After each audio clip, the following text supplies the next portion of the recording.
Evangelho segundo Mateus, capítulo 5, versículo 9, o texto nos diz assim: Bem-aventurados os pacificadores, pois serão chamados filhos de Deus.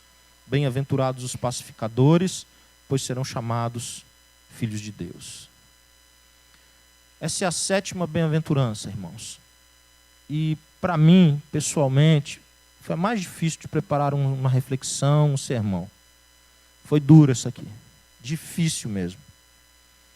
Mas eu quero compartilhar com os irmãos aquilo que Deus já compartilhou comigo, aquilo que Deus já me falou e aquilo que eu pude aprender estudando um pouco esse texto, que fala de algo tão precioso, de algo que todos nós queremos e precisamos, que é paz. E é exatamente o que mais falta no mundo. Falta paz porque, na verdade, é algo que, por exemplo, o dinheiro não é capaz de comprar. É algo que atinge, a falta de paz, ela é muito democrática. Ela atinge brancos, ela atinge negros, ricos, pobres, casados, solteiros. Quanta gente sem paz no mundo? Quantas pessoas sofrendo interiormente, sofrendo emocionalmente, pessoas tirando, ceifando sua própria vida. Quanta violência e desigualdade e injustiça ao nosso redor e ao redor do mundo.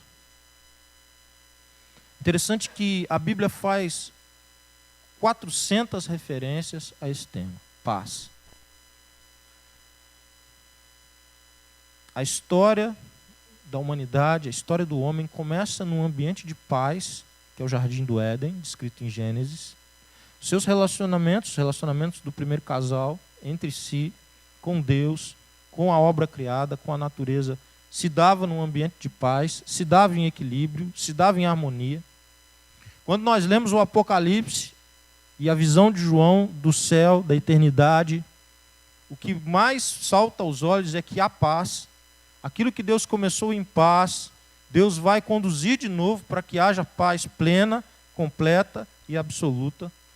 Mas o desafio é enquanto isso não acontece. O intervalo entre esses dois episódios, esse período de tensão, esse período de crise, que é o período que nós vivemos. Não há paz, em primeiro lugar, dentro do homem, no coração do homem, no interior do homem.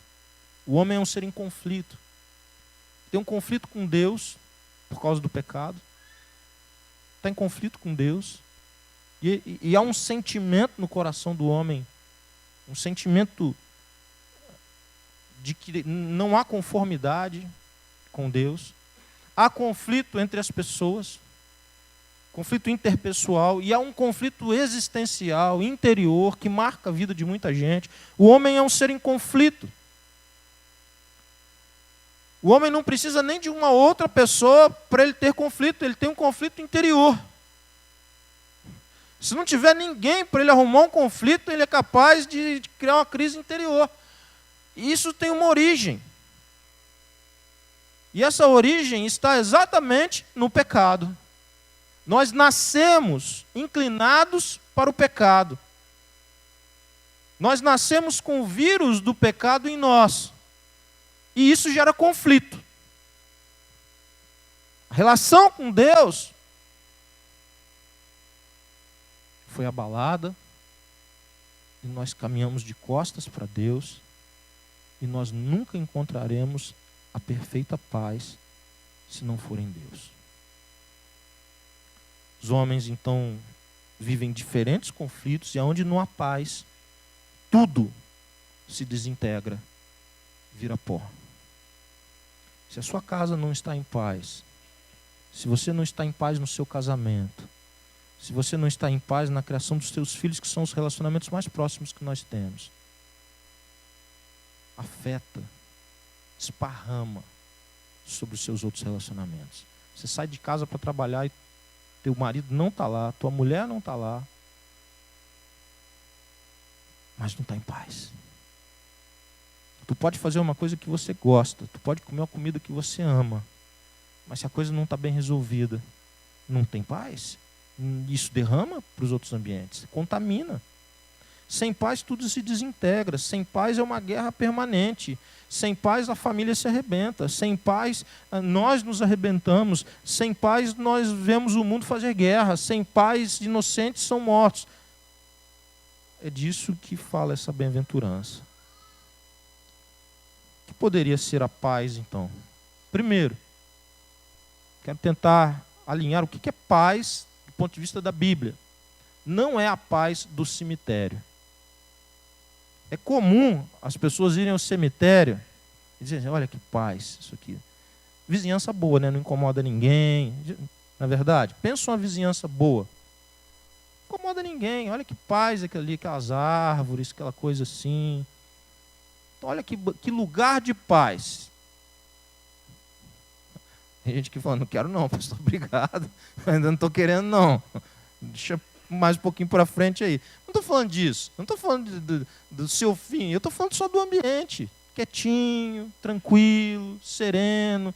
Pensa um fim de tarde assim, bonito, ainda claro. E tal. Olha que ambiente de paz. Não é essa que a Bíblia está falando. Porque ali o que você vai ter é a ausência de conflito. Não tem conflito no cemitério. Ninguém está brigando com o morto. E os mortos não estão brigando entre si. Talvez até brigassem se eles estivessem vivos. Ou já brigaram muito vivos, mas depois de morto não briga com ninguém mais. Mas não é essa paz. Não é essa paz da ausência. Assim, está em paz. Por quê? Porque eu não tenho com quem brigar, está tudo ali paradinho, aquela água de poço. Não é isso. Também não é uma trégua. Isso é muito comum nos relacionamentos interpessoais. Vou dar o exemplo clássico. Casamento. A gente não brigou essa semana. Né? Está em trégua. Nós não brigamos essa semana. Olha, aqueles que conseguiram até riram. Essa semana eles não brigaram. É uma trégua.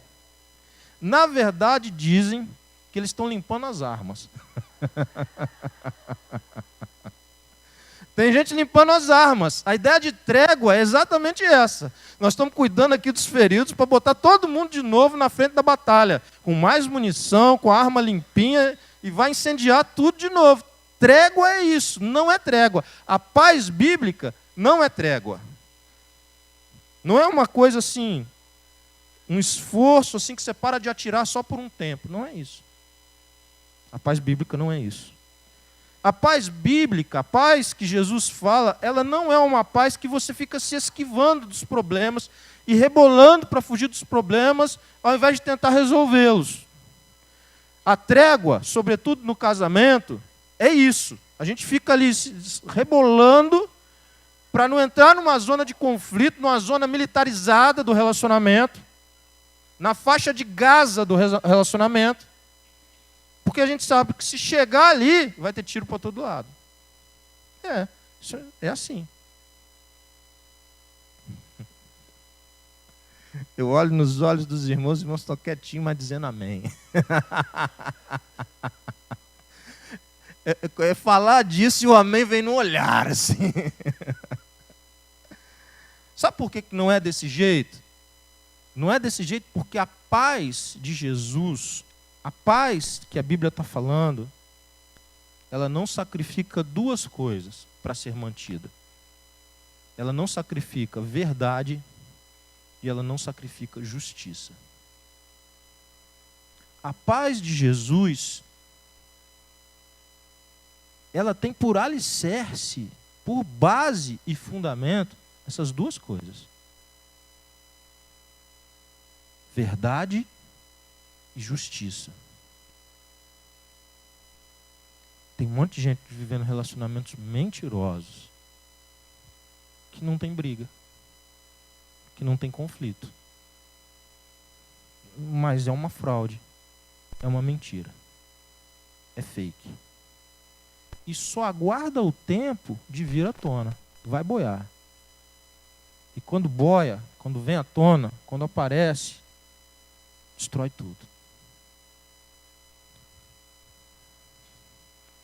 A paz de Jesus não é mentindo, não é enganando, não é omitindo intencionalmente as coisas.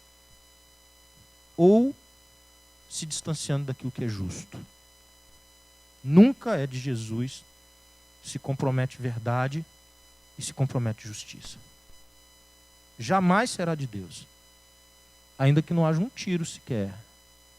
Mas ela é falsa. Ela é diabólica.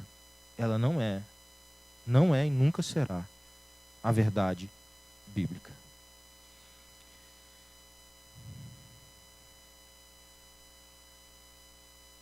Então, o que é paz? Se não é essas coisas, se não é isso que compõe a paz, o que seria? Porque na Bíblia, tanto quando a gente lê lá no Antigo Testamento, referências à paz, quanto no Novo Testamento, não é uma ideia de ausência, igual a paz do cemitério. Não é. Não é uma ideia assim de... É algo positivo. Não é... não tem nada, então, como não tem nada, é paz. Não, não é isso. É algo que é construído, é algo... Nunca é negativo, nunca é da ausência. Não significa ausência de conflito apenas. É um bem-estar geral. Não apenas, olha, eu tô bem com Deus. Crente gosta dessa coisa de estar bem com Deus, né? E está tudo destruído, assolado, tudo ruim. O casamento dele está uma porcaria, o namoro dele está um desastre, ou as emoções dele estão em flangagem, mas ele está bem com Deus. Porque a gente constrói uma ideia de espiritualidade assim, a gente separa as pastas. Aqui é com Deus. Não, aqui é com a minha mulher. Aqui com a minha mulher o papo é diferente. Não, aqui é com o meu marido. Meu marido resolve do meu jeito, mas aqui com Deus eu sou... Nós gostamos dessas coisas. Nós gostamos de tentar viver uma religiosidade nesse sentido.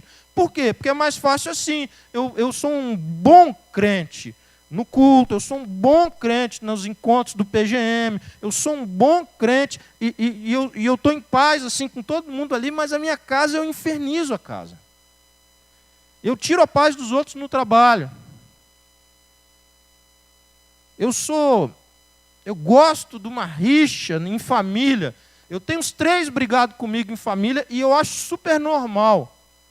Super normal. Eu já não converso com o irmão, com o tio, com o primo, com não sei quem há tempo. Mas não é porque não teve oportunidade, é porque rompeu. Não é isso. Não é esse tipo de paz. Não, a gente não briga há 5 anos. Mas tem 10 que a gente não se fala, que a gente brigou ainda 5 por mensagem. Não é isso. A paz é uma harmonia, é um equilíbrio na relação com Deus, na relação com as pessoas e dentro de você. Um equilíbrio. Não é perfeição, gente. Isso é só no céu. Essa é a paz do céu, mas daqui ainda não é. Mas é um equilíbrio dessas coisas, é um alinhamento dessas coisas. É quando essas coisas estão em harmonia, estão em equilíbrio.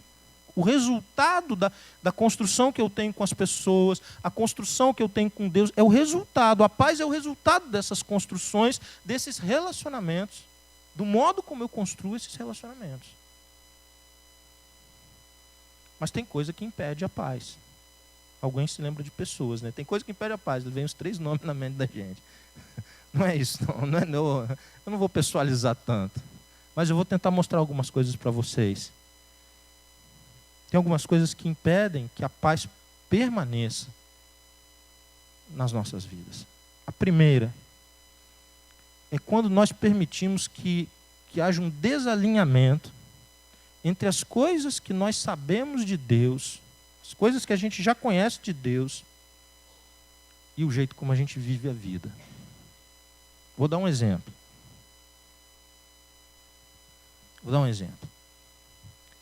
Eu conheço pela Bíblia que, como crente no Senhor Jesus, eu devo evangelizar pessoas. Eu conheço isso da Bíblia. Mas eu não faço isso. Eu não me preparo para isso. Eu me acomodei em não lutar por isso. Eu deliberadamente ignoro essa verdade bíblica na minha prática de vida. Ela é intelectual, ela é teórica. Se alguém me perguntar sobre isso, eu sei responder. Mas eu não sei praticar. Eu não construo nessa direção. Eu me acomodei num jeito de viver que eu sei que é contrário à palavra do Senhor, mas eu me acomodei nisso. Você não vai ter paz. Se você quer um jeito de não viver em paz, viva dessa forma. Pegue as coisas que você já conhece, as verdades bíblicas, e se elas te dirigirem para a esquerda, vá para a direita. E você não terá paz. Por que você não terá paz? Porque você sabe que é omissão, e que omissão é pecado, e que você vai ter que acertar contas com Deus, das oportunidades que teve, e não construiu nessa direção. Mas isso vale para uma infinidade de coisas. Eu dei um exemplo apenas, tentando esclarecer o ponto que eu estou construindo. Esse desalinhamento entre conhecer a verdade bíblica, mas não obedecer à verdade, de conhecer a palavra, mas não praticar a palavra, faz com que a gente tenha crentes neuróticos, sempre insatisfeitos, muito críticos.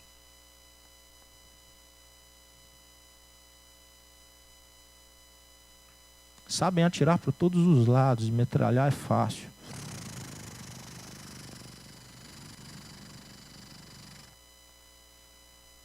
Mas estão mortos, com uma arma na mão. Por quê? Porque a sua consciência os acusa de que vivem uma religiosidade, um cerimonialismo, mas não necessariamente a vontade de Deus.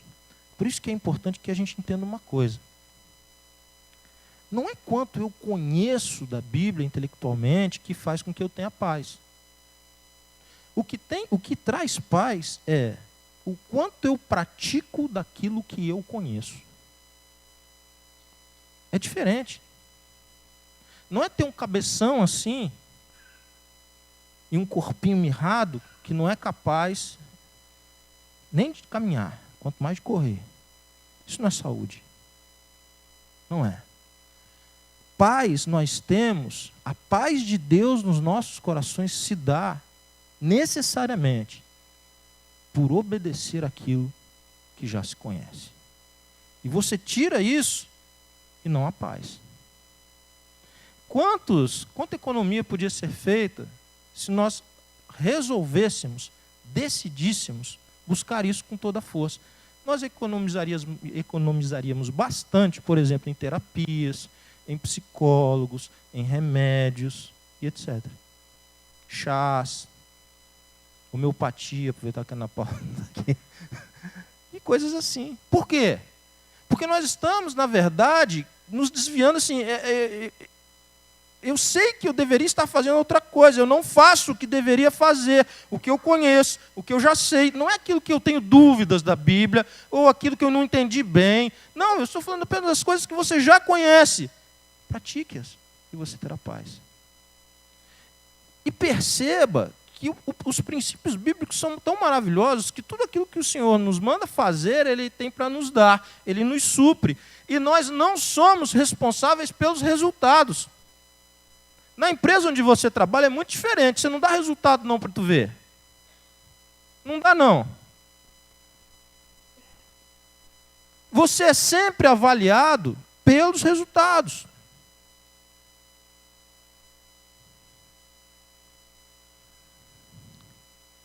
Se você desalinha aquilo que você crê da construção da sua vida, você não terá paz. Segunda consideração, que também dentro dessa linha do desalinhamento entre aquilo que a gente sabe e não faz, ou coisas assim. Que Deus tem um projeto para cada um. Você tem os princípios gerais da palavra de Deus, que todo discípulo de Jesus segue. Ok. Mas você tem uma história única, Deus deu os dons para você que Ele quis dar para um projeto que Ele tem na sua vida. Por que você recebeu um dom e não recebeu outro? Que você queria tanto e gostava tanto, mas não tem. Por quê? Porque Ele tem projeto para a sua vida. Deus chama você e Deus te concede oportunidades dentro de um projeto dele, que poucas vezes a gente procura saber qual é. poucas vezes nós separamos tempo para consultar Deus sobre a vontade dele para as nossas decisões. E nós tomamos decisões à luz sob muitas luzes, mas não necessariamente sobre a luz de Deus. Por quê? Porque consultar Deus é uma coisa difícil para nós, para a nossa cultura, porque tem que separar tempo para meditar, tem que separar tempo para orar, tem que buscar Deus com uma ênfase maior, tem que ter quietude para Deus falar, e não apenas a gente ficar falando igual a maritaca para Deus. Precisa de todas essas coisas que normalmente a gente quer evitar. Então a gente se aconselha com um amigo, a gente lê um livro, nós vemos vídeos no YouTube a respeito daquele assunto, e aí nós formamos um conceito e fazemos. E muitas vezes essas decisões que nós tomamos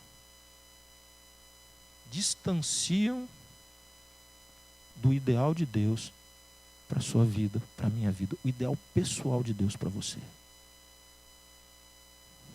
Quantas pessoas, Deus tinha um propósito, Deus tinha um chamado, Deus tinha... Eu não estou falando de ser pastor não, gente. Pode ser, mas não pense isso imediatamente não. Eu estou falando do chamado mesmo. E o casamento que eles tiveram, a pessoa que eles escolheram, era impedimento para que isso acontecesse.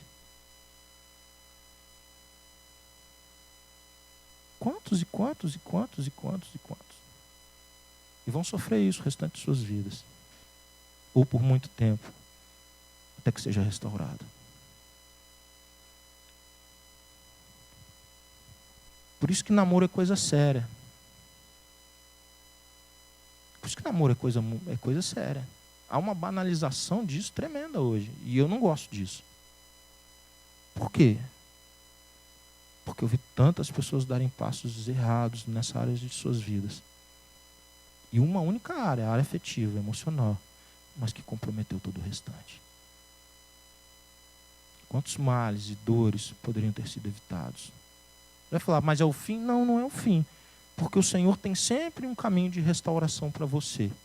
E se você não pegou o caminho certo antes, faça um novo cálculo da rota, filho, no teu GPS aí, e vem para onde tu nunca devia ter saído, que é para a presença desse Deus, que é para resgatar o projeto desse Deus na sua vida. Pessoas que têm construção de projetos que nunca foi do propósito de Deus, são pessoas que não conseguem viver em paz.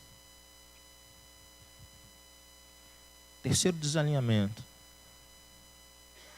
É o desalinhamento de não atender expectativas da posição, do status social que a gente ocupa. Eu vou tentar esclarecer isso. Esse eu nem estava entendendo quando eu coloquei aqui, mas eu vou tentar explicar uma coisa que nem eu entendi claramente. Mas eu vou tentar isso aqui. Uma das maiores dores das pessoas, e isso se reflete lá no gabinete pastoral, nos aconselhamentos, é o seguinte: culpa. Eu não sou a mãe que gostaria de ser. Eu faço, mas eu nunca estou satisfeito com a mãe que eu sou. Eu não sou o marido que deveria ser, pastor. Eu não sou o amigo, eu não sou o pai que deveria ser. Eu não sou o filho que deveria ser. Esse desalinhamento entre o que eu gostaria de ser, que eu entendo que é o meu papel, e aquilo que eu não consigo. E as pessoas vivem isso anos e anos, sem de verdade pararem para resolver isso em Deus, à luz de Deus, no poder de Deus, na graça de Deus e na misericórdia de Deus. E se acostumam com essas questões nas suas vidas. Então, assim, comum, corriqueiro. Pastor,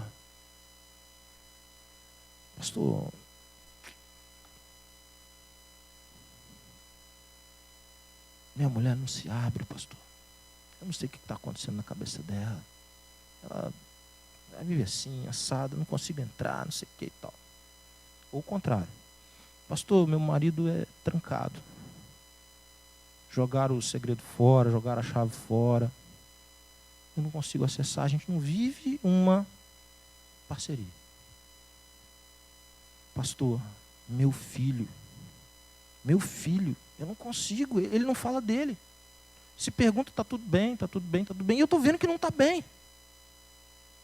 Eu não sei onde eu errei. A culpa. A culpa. Eu não sei o que eu fiz. Essa expectativa de ser uma coisa que você ainda não conseguiu ser, tira a paz. Tira a paz.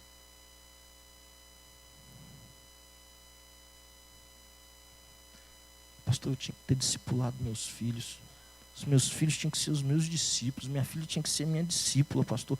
O meu filho tinha que ser meu discípulo. Mas eu não estou conseguindo. Eu não dou conta. Culpa. Culpa.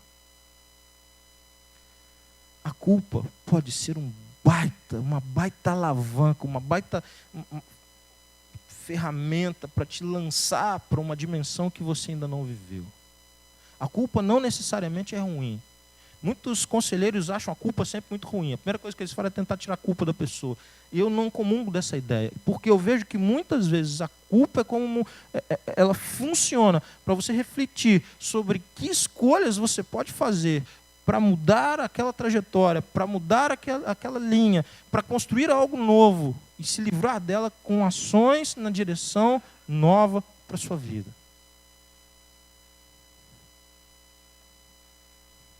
A culpa, que para mim é inescapável e a pior de todas, é ser culpado no tribunal de Deus. Essa é terrível e irreparável. Mas os sentimentos que muitas vezes vêm sobre nós, eles podem nos levar a mudanças muito profundas, se nós fizermos as escolhas corretas. E as escolhas corretas passam sempre por avaliar a sua vida diante de Deus, por pedir perdão a Ele, por buscar força nele, por rogar a sua graça sobre a sua vida, para que Ele faça aquilo que você não é capaz de fazer.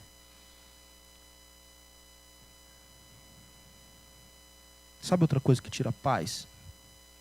De qualquer relacionamento. Pecados na área de comunicação. Fica bonito, né? Pecados na área de comunicação. Agora eu vou falar para os vascaínos também poderem entender. Fofoca, murmuração, difamação.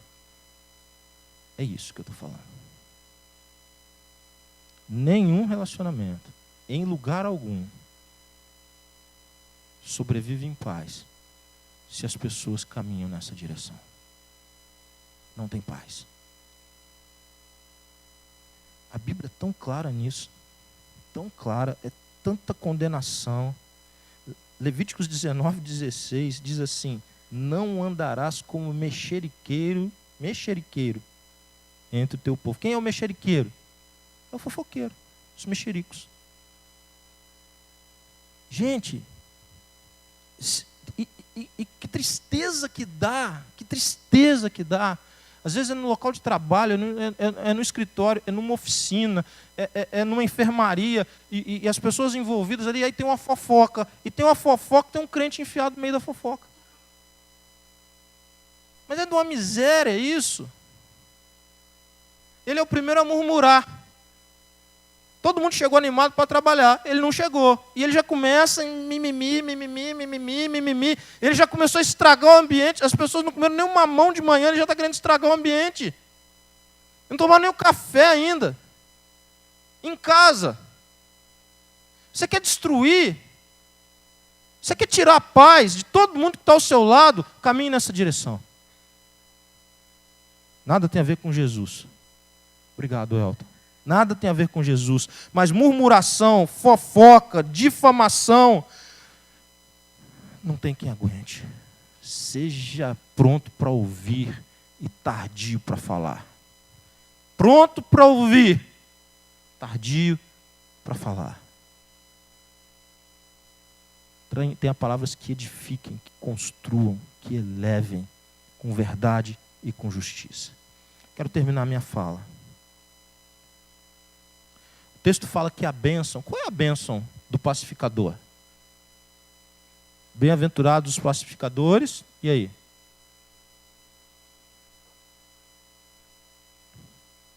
Serão chamados filhos de Deus, como? Adotados.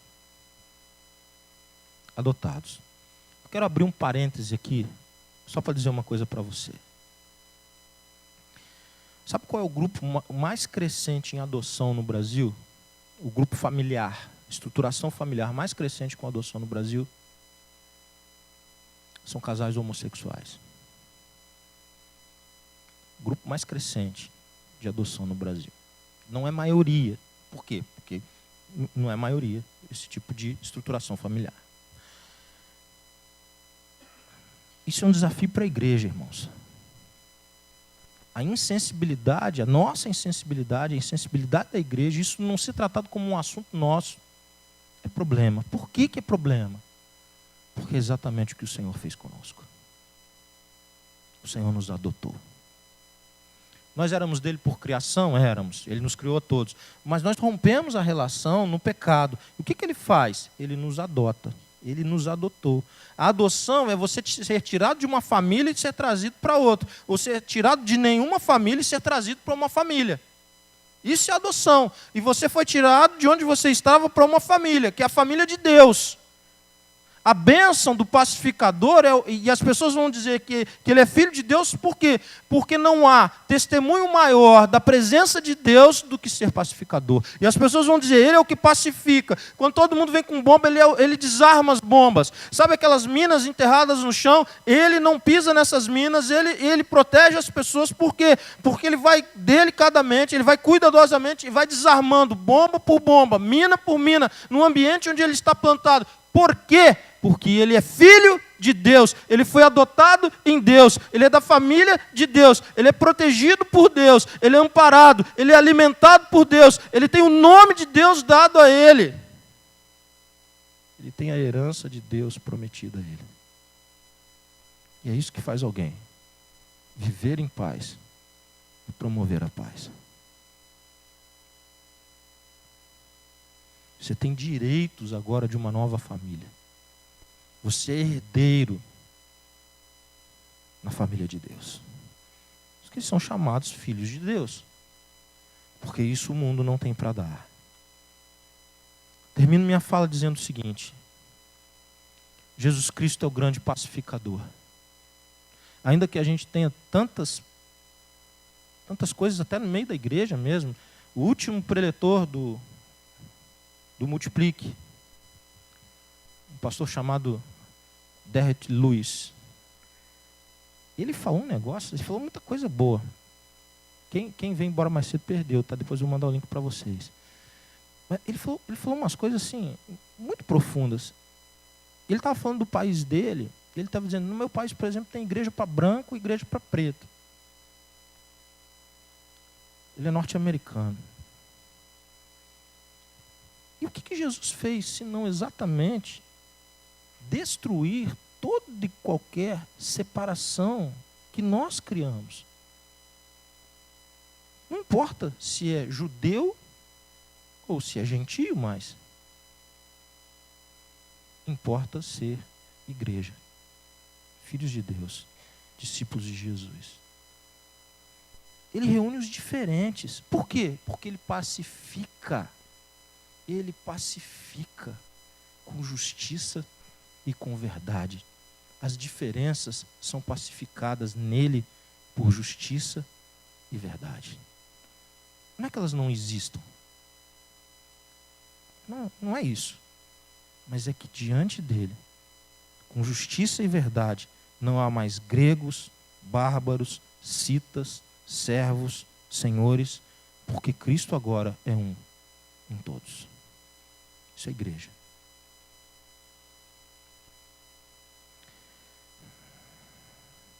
Jesus é o príncipe da paz.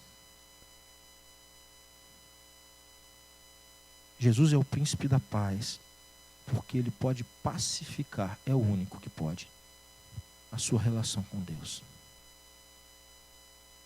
Você nasceu, e se ele não tivesse feito nada, você jamais ia ter paz com Deus. Você podia ter uma religião, você podia frequentar um culto, você podia até ser pastor, mas paz com Deus é outra coisa. Essa dimensão que Jesus está falando só é possível porque Jesus Cristo te trouxe para a família de Deus, te tirou das trevas para a luz Ele cumpriu a sua pena para que você tivesse paz. Baixe sua cabeça, feche seus olhos, em nome de Jesus.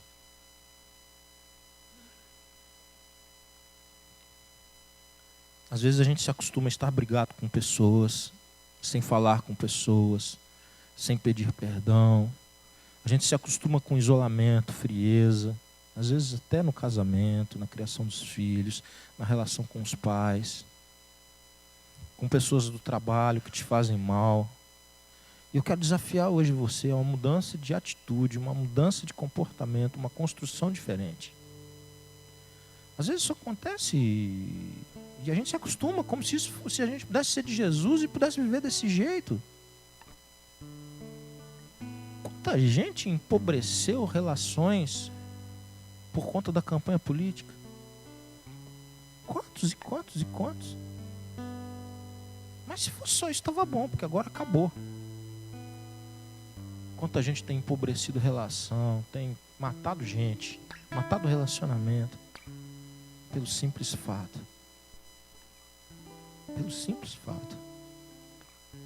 de não querer pacificar. Hoje o Senhor te chama para derramar paz no seu coração. Talvez desafios da sua vida tenham tirado a sua paz, mas as circunstâncias, elas são menores. Você tem um Senhor que está acima de toda circunstância, quer te dar paz no meio do teu desafio, para que o nome dele seja glorificado e exaltado. Não é aquela paz assim que tem comida sobrando, tem dinheiro sobrando, tem saúde, todo mundo que se ama está perto e está bem. Não é essa, não. É além disso, é acima das circunstâncias. Você quer rever sua vida hoje para andar em paz nesse mundo e para promover a paz nos seus relacionamentos? Você quer glorificar a Deus exatamente naqueles relacionamentos mais difíceis que você tem? Você quer renovar sua esperança de que Deus é suficiente na sua vida para te conduzir em paz em meio à sua crise?